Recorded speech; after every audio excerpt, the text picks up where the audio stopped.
ಕನ್ನಡಿಗರ number 1 choice Kannada matrimony. EVM hack ಆಗಿದೆ ಅಂತಕ್ಕಂಥ ಆರೋಪ ಮಾಡಿದ್ರು. ನೋಡಿ, ಇವಿಎಂ ಕುರಿತಂತೆ 14ರಿಂದ ನಿರಂತರವಾಗಿ ಕಾಂಗ್ರೆಸ್ ಪಾರ್ಟಿ, ಇಂಡಿಯಾ ಅಲಯನ್ಸ್ ಆರೋಪ ಮಾಡ್ತಾ ಬಂದರು. ಚುನಾವಣಾ ಆಯೋಗ ಅವರಿಗೆ ಪಬ್ಲಿಕ್ ಚಾಲೆಂಜ್ ಕೊಡ್ತು. ನೋಡಿ, ಇವಿಎಂಗೆ ಏನದು ಅಲ್ಲ, ಹ್ಯಾಕಥಾನ್ ಅಂತ ಒಂದು ಕಾಂಪಿಟೇಷನ್ ಇಟ್ಟು ನೀವೇನಾದ್ರು ಇದ್ರೆ ಹ್ಯಾಕ್ ಮಾಡಿ ತೋರಿಸಿ ಅಂಥೇಳಿ. ಅದಕ್ಕೆ ಏನು ಆನ್ಲೈನ್ ಸಂಪರ್ಕ ಇರಲ್ಲ, ಇವಿಎಂಗೆ ಹ್ಯಾಕ್ ಮಾಡೋಕ್ಕೆ ಬರೋದಿಲ್ಲ. ಆಮೇಲೆ ಇದ್ರ ಮೇಲೆ ಇದಕ್ಕೆ ವೈರ್ಲೆಸ್ ಸಂಪರ್ಕನೂ ಇಲ್ಲ, ಯಾವುದೇ ಆನ್ಲೈನು ಇಲ್ಲ, ಆಫ್ಲೈನ್ ಇರುತ್ತೆ. ಹಾಗಾಗಿ ಹ್ಯಾಕ್ ಮಾಡೋಕ್ಕೆ ಸಾಧ್ಯ ಇಲ್ಲ. ಹೆಂಗೆ ಸಾಧ್ಯ ಇದೆ ತೋರಿಸಿ ಅಂತ ಹೇಳ್ತು. ಆರೋಪ ಮಾಡಿದವ್ರು ಯಾರು ಹತ್ರಕ್ಕೂ ಹೋಗಲಿಲ್ಲ. ಇವರ ಹತ್ರ ಆಧಾರ ಇದ್ದಿದ್ರೆ, ಸತ್ಯ ಇದ್ದಿದ್ರೆ. ಕನ್ನಡ ಮ್ಯಾಟ್ರಿಮೋನಿಯಲ್ಲಿ ಹೇರಾಳವಾದ ಚಾಯ್ಸ್ ಇದೆ. ಲಕ್ಷಾಂತರ ಜನರಿಗೆ ನಮ್ಮ ಕನ್ನಡ ಮ್ಯಾಟ್ರಿಮೋನಿ ಮೂಲಕ ಮದುವೆ ಆಗಿದೆ. ಇದಕ್ಕಿಂತ ಬೇರೇನ್ ಬೇಕು? ಕನ್ನಡಿಗರ number 1 choice Kannada matrimony. Hack ಮಾಡಿ ತೋರಿಸ್ಬೇಕಾಗಿತ್ತು. ಆದರೆ ಅವರ ಆರೋಪವನ್ನು ಅವ್ರು ಸಾಬೀತುಪಡಿಸೋಕ್ಕಾಗಲಿಲ್ಲ.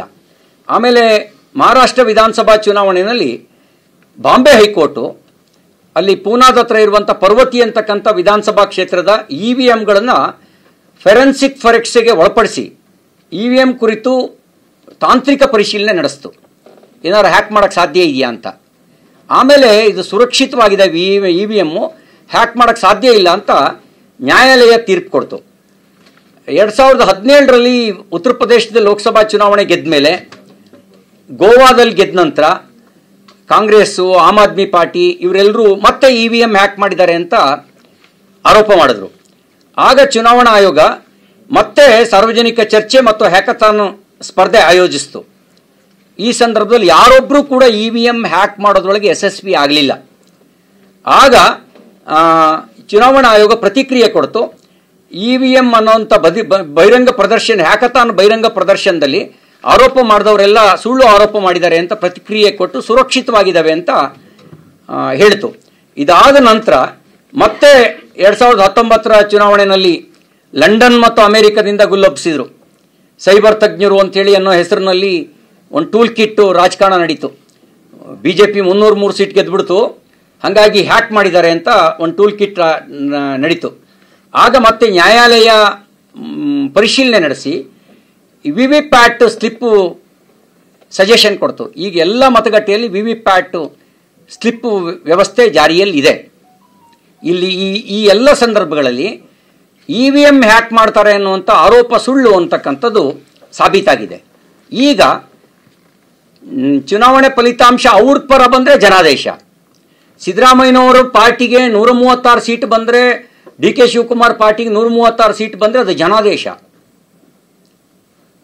BJP ಏನಾದ್ರು ಗೆದ್ದು ಬಿಟ್ರೆ ಅದು ಚುನಾವಣಾ ಅಕ್ರಮ, ಮತಗಳ್ಳತನ. ನಾನು ಅವ್ರಿಗೆ ಕೇಳೋದು, ಬುದ್ಧಿ ಇರೋರು ಯಾರು ಹಿಂಗೆ ಆರೋಪ ಮಾಡ್ತಾರ? ನನಗೆ ಈ ರೀತಿ ಆರೋಪ ಮಾಡಿರುವವರ ಮಾನಸಿಕ ಆರೋಗ್ಯದ ಬಗ್ಗೆ ನನಗೆ ಅನುಮಾನ ಮೂಡುತ್ತೆ. ಮಾನಸಿಕ ಆರೋಗ್ಯ ಹೆಚ್ಚು ಕಡಿಮೆ ಆಗಿರುವಂಥ ಸಾಧ್ಯತೆಗಳಿದ್ದಾವೆ. ಅದಕ್ಕೆ ನಾನು ಮಾನಸಿಕ ಆರೋಗ್ಯ ತಜ್ಞರ ಜೊತೆಗೆ ಒಂದ್ಸರಿ ತೋರಿಸೋದು ಒಳ್ಳೆಯದು ಅಂತ ನನಗನ್ಸುತ್ತೆ. ಹೆಂಗಾಗಿದೆ ಅಂದರೆ, ಮೂರ್ಖ ನಾಯಕ ಮರುಳ ಹಿಂಬಾಲಕರು ಅನ್ನೋ ಪರಿಸ್ಥಿತಿಯಾಗಿದೆ. ಸಿದ್ದರಾಮಯ್ಯನವ್ರು ನಿಮಗೇನಾಗಿದೆ? ನೀವು ಮೂರ್ಖ ನಾಯಕರ ಹಿಂದ್ಗಡೆ ಮರುಳ ಹಿಂಬಾಲಕರು ನೀವ್ಯಾಕೆ ಆಗ್ತಾ ಇದ್ದೀರಿ? ನೀವು ಗೆದ್ದಿರೋದು ಅಕ್ರಮದಲ್ಲಿ ಅಂತ ಯಾರಾದರೂ ಹೇಳಿದ್ರೆ ಜನಾದೇಶಕ್ಕೆ ಏನು ಗೌರವ ಇರುತ್ತೆ? ಪ್ರಜಾಪ್ರಭುತ್ವ ವ್ಯವಸ್ಥೆಗೆ ಏನು ಗೌರವ ಇರುತ್ತೆ? ಯಾರು ಈ ರೀತಿ ಆರೋಪ ಮಾಡ್ತಾರೆ? ಯಾರಿಗೆ ಸಂವಿಧಾನದ ಬಗ್ಗೆ ವಿಶ್ವಾಸ ಇರಲ್ವೋ, ಯಾರಿಗೆ ಪ್ರಜಾಪ್ರಭುತ್ವದ ಬಗ್ಗೆ ನಂಬಿಕೆ ಇರಲ್ವೋ ಅಂಥವ್ರು ಮಾತ್ರ ಹೀಗೆ ಆರೋಪ ಮಾಡೋದಕ್ಕೆ ಸಾಧ್ಯ. ಈಗ ಕಾಂಗ್ರೆಸ್ನ ರಾಹುಲ್ ಗಾಂಧಿಯವರ ಆರೋಪ ಅದು ಪ್ರಜಾಪ್ರಭುತ್ವದ ಅವಹೇಳನ, ಅದು ಸಂವಿಧಾನದ ಮೇಲೆ ವಿಶ್ವಾಸ ಇಲ್ಲದೆ ಇರತಕ್ಕಂಥ ವರ್ತನೆ ಅಂತ ಅನಿಸುತ್ತೆ.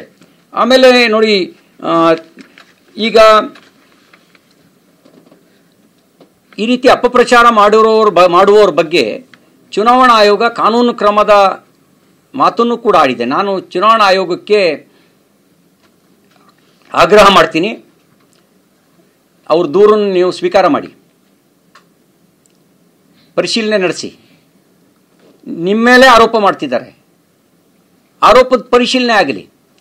ಒಂದು, ಆರೋಪ ಮಾಡೋರನ್ನ ಹುಚ್ಚ ಆಸ್ಪತ್ರೆಗೆ ಕಳಿಸ್ಬೇಕು, ಇಲ್ಲ ಇದರಲ್ಲಿ ಏನಾದ್ರು ಆರೋಪ ಸಾಬೀತಾಗಬೇಕು.